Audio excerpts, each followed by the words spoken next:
எல்லாரும் வந்துட்டீங்களா? நான் வந்து அரை மணி நேரம் ஆகுது பெரிய பொண்ணு. ஆமா, நான் கூட எப்பயோ வந்தேன். இந்த முன்னாடி உட்காந்துருக்காங்க பத்தி, அந்த 3 பேர் தான் லேட்டா வந்தாங்க. இப்பதான் வந்தாங்க அவங்களாம். நீ பாத்தியா? நான் இப்பதான் வந்தேனே. நான் முன்னாடியே வந்து பார்த்துட்டு ஆள் யாரும் இல்ல, வரல இன்னும் அப்படி சொல்லிட்டு போயிட்டு வீட்டுல போய் காப்பி குடிச்சிட்டு வரேன். இங்கே ஆரம்பிச்சிட்டீங்களா உங்க சண்டையை? சார் வரதுக்கு டைம் ஆயிடுச்சு, ஃபோன் பண்ணிட்டாரு, வந்து இருக்காரான். அமைதியா இருங்கோ. பெரிய பொண்ணு, லோன் எவ்வளவு தராங்களா? அத்தை, நம்ம இப்போ தான் புதுசாக ஆரம்பிச்சிருக்கோம் குழு. அதனால நம்மளுக்கு வந்து ஒரு கம்மியான அமௌண்ட் தான் தருவாங்க. நம்ம அதை எப்படி கரெக்டாக கட்டுறோம், கரெக்டான டைம் கட்டுறோம் அப்படின்னு பார்த்துருந்தா அதுக்கப்புறம் நிறைய அமௌண்ட் தருவாங்க. அப்போ ஆளுக்கு 1 லட்சம் ரூபாய் தருவாங்களா இப்போ? ஏன்டி இப்படி இருக்கிற? அவ்வளோலாம் தரமாட்டாங்க, கம்மி தண்ணி தருவாங்க. சார் வரட்டும் கேட்கலாம். அப்புறம் ஒரு முக்கியமான விஷயம் உங்ககிட்ட சொல்லணும். சார் வந்தாருன்னா அவர் வந்து வாயா போயா தம்பி அப்படிலாம் கூப்பிடக்கூடாது. இது என்னடி கூத்தா இருக்குது? அப்போ எப்படி தான் கூப்பிடணும்? அவர் வந்து சார்னு மட்டும் தான் கூப்பிடணும். லோன் வாங்குற வரைக்கும் எல்லாத்துக்கும் சரி சரின்னு சொல்லுவீங்க. அப்புறம் லோன் வாங்கின பிறகு தானே உங்களுக்கு கதை இருக்குது.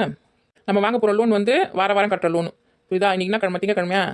திங்கக்கிழமை 10 மணிக்கெலாம் வந்து எல்லாரும் கட்டினுவீங்க. அது வாரம் வந்து கட்டணுமா? மாசம் கட்டுற மாதிரி கேட்குறதானே பெரிய பொண்ணு? அக்கா, இங்கே வாரம் கட்டுற மாதிரி தான் தராங்க. உங்களால் கட்ட முடியும்னா வாங்குங்க, இல்லைனா வேணாம்னு சொல்லிடுங்க ஆரம்பத்திலேயே. ஐயோ, இந்த லோனை நம்பி நான் கனவு கண்டு வச்சுனேன் நான். என்னடி இது வாரம் கட்ட சொல்கிறேன்? லோன் நான் மாசம் தானே கட்டணும். கீதா அங்கன்னா குச்சின்னு பேச்சு என்கிட்ட கேள்வி எது வந்தாலும். ஏண்டியா மாசம் தானே கட்டணும், நீ நாடி வாரம் கட்டணும்னு சொல்கிறேன். எல்லாரும் வந்துட்டாங்களா மேம்? வந்துட்டாங்க சார், வாங்க. இந்த குழுவோட தலைவி யாரு தேர்ந்தெடுத்தீங்களா? தேர்ந்தெடுத்தோம் சார். உங்க பெரிய பொண்ணு தான் இந்த குழுவோட தலைவி. யாருமா அது பெரிய பொண்ணு? சார், கூட்டத்திலே ஹைட்டா இருக்காங்க பாருங்க, உட்காந்தா கூட நிக்கிற மாதிரி இருக்காங்களா, அவங்க தான் பெரிய பொண்ணு. நான் தான் சார். எங்க ஆபீஸ்ல வந்து உங்களுக்கு எல்லாருக்கும் முதல் தவணையா 10,000 ரூபாய் லோன் கொடுக்கலாம்னு முடிவு பண்ணிருக்கோம். என்னது 10,000 ரூபாவா? இந்த 10,000 ரூபாய் சின்ன சார் பண்றது? 10,000 ரூபாய்ல ஒரு லோன் கொடுக்க மாட்டீங்களா நீங்க? என்னம்மா அப்படி பேசுறீங்க? சார் 50,000 ரூபாய் கொடுக்கறதா கொடுங்க சார், இல்ல லோனா வேணாம். அம்மா எடுத்து ஒண்ணு 50,000 ரூபாய் கொடுக்க முடியாதுமா, கொஞ்சம் கொஞ்சமா தான் கொடுக்க முடியும். நீங்க எப்படி கட்டுறீங்க, கரெக்டா வரீங்களா எல்லாரும் குழுக்கு, கரெக்டா கட்டுறீங்களா மாசம் வாரம் அப்படின்னு பார்த்துட்டு தான் உங்களுக்கு கொடுக்க முடியும். முதல்ல இது கரெக்டா கட்டுங்க, அதுக்கப்புறம் உங்களுக்கு நிறைய வாங்கி தரேன். சார் ஒரு 30,000 ரூபாய் கொடுங்க சார். 30,000 ரூபாய் வாங்கினீங்கன்னா கட்ட வேண்டிய அமௌண்ட் கொஞ்சம் அதிகமா வரும். வாரம் கரெக்டா கட்டிடுவீங்க எல்லாரும்? கட்டிடுவோம் சார். கட்டிடுவோம் சார். காசு வந்து யார்கிட்டயும் கொடுத்துட்டு போக கூடாது. அவங்களே வந்து இங்க உட்காந்து மீட்டிங் போட்டு பேசி அதுக்கு நான் வந்து சைன் போட்ட பிறகுதான் நீங்க எல்லாரும் காசு வந்து என்கிட்ட கொடுக்கணும். புரிஞ்சுதா? யாருன்னா கொடுத்துட்டு நான் ஊருக்கு போயிட்டேன், அங்க போயிட்டேன், இங்க போயிட்டேன் அதெல்லாம் சொல்லக்கூடாது. குழு தலைவர் இங்க நல்லா கேட்டுங்க, யாரோட காசை வாங்கி வைக்காதீங்க. அவங்க வந்து தான் காசு கொடுத்து கட்டணும். புரிஞ்சுதா உங்களுக்கு? புரிஞ்சுதுங்க சார். எல்லாருமே வந்து கட்டிடுவாங்க சார். சார் கல்யாணம், காது குத்து அந்த மாதிரி திடீர்னு பொண்ணு என்ன சார் பண்றது? லோன் வாங்குற வரைக்கும் எங்கன்னா அமைதியா இருக்குதுங்களா? சரின்னு சொல்லிட்டு வாய் இருக்குது இதுங்களுக்கு. ஏமா எப்பயாவது ஒரு நாள் 2 நாள் அப்படின்னா சரிங்களா? வாரம்னா நான் ஒத்துக்கவே மாட்டேன். வாரம் எல்லாரும் வந்தே ஆகணும் இங்க. சரிங்க சார் வந்துடும். சரி, நாளைக்கு எல்லாரும் எங்க பேங்க்குக்கு வந்துருங்க. வந்தீங்கன்னா லோன் வாங்கி போயினே இருக்கலாம். காலைல 10 மணிக்கெல்லாம் கரெக்டா ஷாப்பா இருக்கணும் எல்லாரும். வந்துடும் சார், எல்லாரும் வந்துடும் சார். வரும்போது எல்லாரும் ஒரிஜினல் எடுத்துருவாங்க. ஒரிஜினல் கார்டு எல்லாமே எடுத்துன்னு வரணும். எடுத்துட்டு வந்துடும் சார். சார் எனக்கு ஒரே ஒரு டவுட் சார். சொல்லுங்கம்மா. இந்த 30,000 ரூபாய் 500 ரூபாவா தருவீங்களா, இல்ல 100 ரூபாய் நோட்டா தருவீங்களா சார்? ஏன் இந்த மாதிரி கேக்குறீங்க? ஏன்னா நீங்க 100 ரூபாய் கொடுத்துட்டீங்கன்னா மணி பாஸ் வைக்க முடியாது. அதான் கேக்குறேன், கட்டப்பை ஏத்தன வரட்டுமா இந்த மணி பாஸ் ஏத்தன வரட்டுமான்னு. ஐயோ, லோனு கேன்சல் பண்ணிட்டு போயிடுவார் போலகுது சார். எப்படி கொடுப்பாங்களோ எங்களுக்கு தெரியாதுமா, பேங்க்ல வந்து வாங்கி போங்கம்மா. சரிங்க சார், நான் கட்டப்பை ஏத்தன வரேன். கீதா வந்தேன்னு வச்சுக்கலாம். உங்களுக்கு இப்போ ஒரு நோட்டு ஒன்று போட்டுக்கோங்க. குழு தலைவி உங்களுக்கு தான் சொல்றேன். ஒரு நோட்டு ஒன்று போட்டுக்கோங்க. உங்க பேர்லாம் எழுதிக்கங்க, உங்க ஃபோன் நம்பர்லாம் எழுதிக்கங்க. கரெக்டா அட்டெண்டன்ஸ்லாம் ஃபாலோ பண்ணுங்க. சரியா? சரிங்க சார், அதே மாதிரி செஞ்சுக்கிறேன். சரிம்மா, எல்லாருக்கும் நான் வரேன். நானே போயிட்டு வரேன். காலைல வந்து சேருங்க, பேங்க்குக்கு வந்துருமா. போயிட்டு வாங்க சார், போயிட்டு வாங்க. ஒரு விஷயம் சொல்ல மறந்துட்டேன். இன்னைக்கு சாயங்காலத்துக்குள்ள உங்க ஃபோன் நம்பர் கொடுத்துருக்கீங்களா, அந்த ஃபோனுக்குலாம் மெசேஜ் வரும். உங்களுக்கு இனிமேல் லோன் சாங்ஷன் ஆயிடுச்சு, உங்களுக்கு காசு தர போறோம் அப்படின்னு மெசேஜ் வரும். அப்போ அதை பார்த்துட்டு உங்களுக்கு கன்ஃபார்ம் ஆயிடுச்சு, நீங்களே முடிவு பண்ணிக்கோங்க. முடிவு பண்ணிட்டு நாளைக்கு காலையில வந்து சேருங்க பேங்க்குக்கு. அப்ப நமக்கு இன்னும் லோனே கன்ஃபார்ம் ஆகலையா?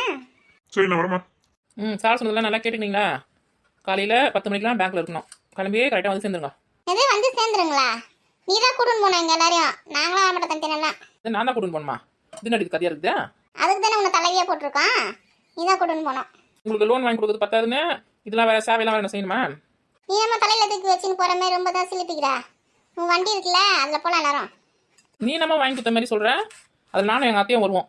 நீங்களாம் பஸ் பிடிச்சி போங்க. பெரிய பொண்ணு பாவம்ல, இவங்களே கூட்டின்னு போலாம். நம்ம வண்டியில கூட்டின்னு போயிடலாம். இவங்களாம் பஸ் பிடிச்சி வரணும்னா லேட் ஆயிடும்.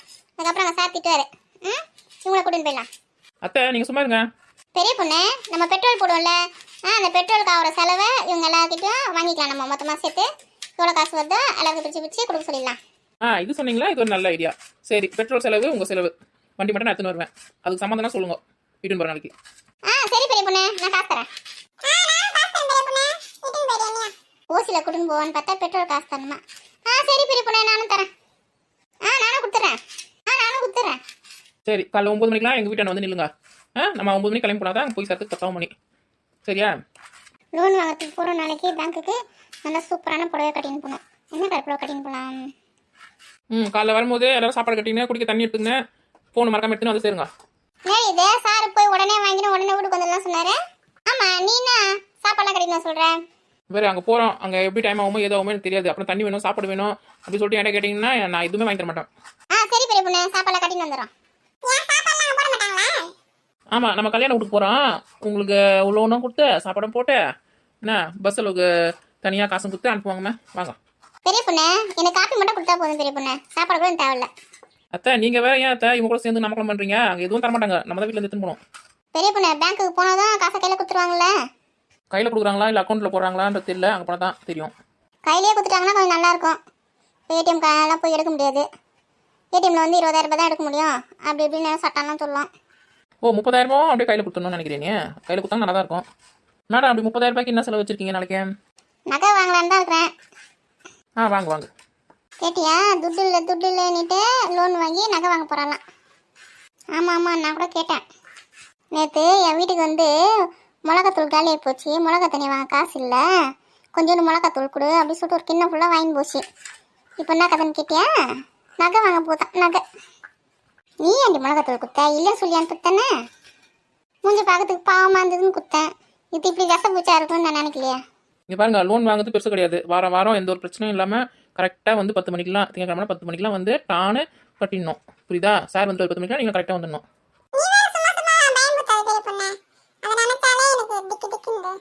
எதை திக்கு திக்குண்டா? ஒழுங்கா கட்டிவே கட்ட மாட்டேன். நீ சொல்றத பார்த்தா எனக்கு பயமா இருக்க. இது பேரு ஒழுங்காக இருங்க, கட்டலன்னு வச்சுக்கேன், அவ்வளோதான், தூக்கி மரத்தில் மாட்டிடுவேன் உன்னை. பெரிய பொண்ணு, நான் லோன் வாங்குற விஷயத்த உன் வீட்டு கட்ட சொல்லாத. ஏன் அத்தை இப்படி சொல்கிறீங்க? ஆமாம், உனக்கு என்ன செலவு இருக்கு, எதுக்குமா கடன்லாம் வாங்குற அப்படி சொல்லிட்டு நான் திட்டுவான். அதனால அவட்ட சொல்லாதுன்னு. சரிங்க அத்தை. நீங்கள் என்ன பண்ணுறீங்க காசு வாங்கி? நான் அது வந்து என்னோட அக்கௌண்ட்லேயே அப்படியே வச்சுப்பேன். காசு என் கையில் இருந்தால் தான் எனக்கு தெம்பாக இருக்கும். அதனால அதை நான் அக்கௌண்ட்லேயே வச்சுருப்பேன், செலவே பண்ண மாட்டேன். திடீர்னு என் பையன் இன்னைக்கு நான் வீட்டு விட்டு வெளில போ அப்படின்னு சொல்லிட்டானா நான் என்ன பண்ணுவேன்? அப்போ வந்து அந்த காசை வச்சு நான் என் செலவெல்லாம் பார்த்துப்பேன். என்னத்த எப்படி பேசுறீங்க? உங்கள் பையன் எப்படி அத்தை உங்களை வெளில போன்னு சொல்லுவார்? ஏன் அத்தை இந்த மாதிரிலாம் பேசுறீங்க? ஆமாம்மா, என் பிள்ளை கல்யாணம் ஆகுதுங்கன்னா என் பேச்சை கேட்டு நல்ல பிள்ளையாக தான் இருந்தான். என்னைக்கு உனக்கு தாலி கட்டினானோ அன்னிலேருந்து நீ சொல்கிறது தான் கேட்குறான். உன் பேச்சை கேட்டு எனக்கு நான் வெளியே தத்திட்டேன்னா என்ன பண்ணுறது? கூடயே இருந்துக்குன்னு நல்லா உங்கள் மாதிரி நடிச்சுன்னு எப்படி முதுகில் குத்துது பற்றியா?